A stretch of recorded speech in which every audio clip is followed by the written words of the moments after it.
ஹரே கிருஷ்ணா, நமஸ்காரம். வரும் 19/2/2019 அன்று மாசிமகம் வருகிறது.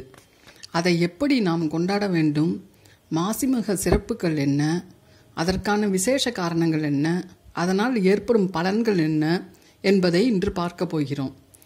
12 வருடங்களுக்கு ஒருமுறை சிம்ம ராசியில் குரு வரும்பொழுது மக நட்சத்திரமும் பௌர்ணமியும் மாசி மாதத்தில் கூடுகையில் அது மகாமகமாக கொண்டாடப்படும். இதுவே வருடந்தோறும் மாசி மாதத்தில் பௌர்ணமியும் மக நட்சத்திரமும் கூடுகின்ற நாளை மாசி மகமாக கொண்டாடுகிறோம். இந்த மாசி மகம் மகாமகம் முதலில் கொண்டாடப்படும் இடம் தஞ்சாவூர் மாவட்டத்தில் உள்ள கும்பகோணத்தில் ஆகும். அது எப்படி எனில், மகா பிரளய முடிவிற்கு பின் சிருஷ்டி பரிபாலனம் தொடங்கும் நேரத்தில் பிரம்மா பிரபஞ்சத்தின் சர்வ ஜீவ அணுக்களையும் அமிர்தம் நிறைந்த கலசத்தில் வைத்து அதை பிரளய நீரில் விட்டுவிட, அது கும்பகோணம் என்ற திருத்தலத்தில் தேங்கி நிற்க சிவபெருமான் ஜீவ சிருஷ்டி என்ற வில் கொண்டு அம்பினை விட கும்பம் சிதறி அமிர்தம் திரண்டோடி குளமாக மாறியது. அதுவே கும்பகோணத்தில் அமைந்துள்ள புனிதம் வாய்ந்த மகாமக திருக்குளம் ஆகும். பல கோடி மக்களின் பாவங்களை தீர்க்கும் புனித நதிகளான கங்கை, காவிரி, கோதாவரி, நர்மதா, கிருஷ்ணா, தாமிரபரணி, யமுனா, சரஸ்வதி மற்றும் சிந்து போன்ற புனித நதிகள் எல்லாம் ஆதி சிருஷ்டி புருஷரான ஸ்ரீ கிராதமூர்த்தியை வணங்கி கோடிக்கணக்கான மக்களின் பாவங்களை ஏற்று வாடுகின்ற எங்களை கரையேற்ற வேண்டும் என பிரார்த்திக்க, அவர் கும்பகோணத்தில் உள்ள ஸ்ரீ ஆதி கும்பேஸ்வரராக அருள்பாலித்து உங்களை புனிதப்படுத்திக் கொள்ள நீங்கள் இங்கு உள்ள கும்பகோணத்தில் உள்ள மகாமக தீர்த்தத்தில் புனித நீராடினால் உங்களின் மனவாட்டங்கள் எல்லாம் தீர்ந்துவிடும், நீங்கள் கவலைப்பட வேண்டாம் என்று கூற, அவ்வாறே கோடிக்கணக்கான நதி தேவதைகளும் அந்த குளத்தில் நீராடி புனிதம் பெற்றனர்.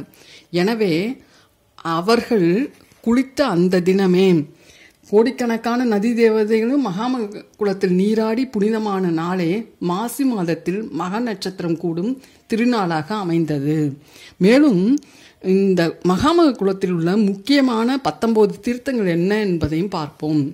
அவைகளின் பெயர்கள் என்னவென்றால் இந்திர தீர்த்தம், அக்னி தீர்த்தம், யம தீர்த்தம், நிருதி தீர்த்தம், வர்ண தீர்த்தம், வாயு தீர்த்தம், குபேர தீர்த்தம், ஈசான தீர்த்தம், பிரமதி தீர்த்தம், கங்கா தீர்த்தம், கங்கா, யமுனா, கோதாவரி, நர்மதை, சரஸ்வதி, காவேரி, குமரி, பயோதினி, சரையு மற்றும் 66 கோடி தீர்த்தங்களும் சேர்ந்தவை ஆகும். இந்த தீர்த்தங்கள் இத்தகைய அருமை வாய்ந்த புண்ணியமிக்க மகாமக குளத்தில் குளிப்பதற்கென மகாமக அமிர்த நேரம் என ஒரு குறிப்பிட்ட நேரத்தை சித்த புருஷர்கள் அளிக்கின்றனர்.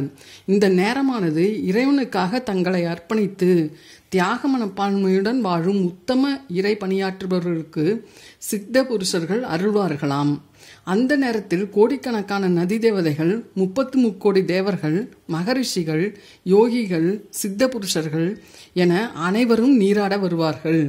அந்த குறிப்பிட்ட நேரத்தில் லட்சக்கணக்காக அங்கு கூடியிருக்கும் மக்களில் ஒரு சிலருக்கு மட்டும் அந்த பாக்கியம் கிட்டுமாம். ஸ்ரீ அகஸ்தியர் மகாமகத்தின் பெருமையை கூறுகையில், எண்ணியதை எட்டி பிடிக்கும் வழி, எண்ணாததை எட்டி பார்க்கும் வழி, கண்ணார் அமுதன் காட்சியை கண்டு அமிர்தம் கலயுகத்திற்கும் கிடைத்த ஒரு வரப்பிரசாதமாம் என அருளியுள்ளார். இத்தகு புண்ணிய சக்தி மிகுந்த கும்பகோணம் மகாமக திருக்குளத்தில் அன்றைய தினம் நீராடி நாம் என்ன தான தர்மங்களை செய்ய வேண்டும், அதனால் நமக்கு கிட்டும் அற்புத பலன்கள் என்ன என்பதையும் பார்ப்போம். அங்கு அன்றைய தினம் நீராடிவிட்டு நாம் செய்யும் எந்த தான தர்மத்துக்கும் கோடி மடங்கான பலன் தருமாம்.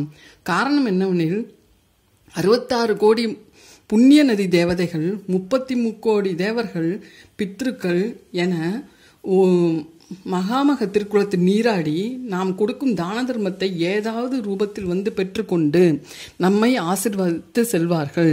எனவே அன்றைய தினம் நம்மால் முடிந்த அளவு அன்னப்பிரசாத தானமும் மற்றும் வஸ்திர தானமும் செய்வது மிகவும் நன்மை பயக்கும். மேலும் சுமங்கலிகளுக்கு தாம்பூலம் வைத்து கொடுப்பது என முடிந்தவற்றை செய்ய வேண்டும். இதனால் பித்ருதோஷம் மற்றும் சகல பாபதோஷங்களும் விலகும். நினைத்தது நிறைவேறும். கிடைக்காததையெல்லாம் கிடைக்க வைக்கும். இத்தகைய அதி அற்புதம் வாய்ந்த புண்ணிய தினமான மாசி மகத்தன்று ஒவ்வொருவரும் தன்னுடைய வாழ்நாளில் ஒரு முறையேனும் கும்பகோணம் சென்று மகாமக குளத்தில் நீராடி ஸ்ரீ ஆதி கும்பேஸ்வரர் உடனுரை ஸ்ரீ மங்களாம்பிகை அம்பாள், சர்வசக்தி வாய்ந்த மந்திர பீடேஸ்வரி என்று பெயர் அந்த அம்பாளுக்கு, இந்த மங்களாம்பிகை ஆவாள் ஆகியோரை வணங்கி வாழ்வில் சகல சௌபாக்கியங்களும் அனைவரும் பெற ஸ்ரீ கிருஷ்ணனை சூர்யா ஆன்மீக சேனல் வாயிலாக வேண்டுகிறேன். நன்றி, வணக்கம்.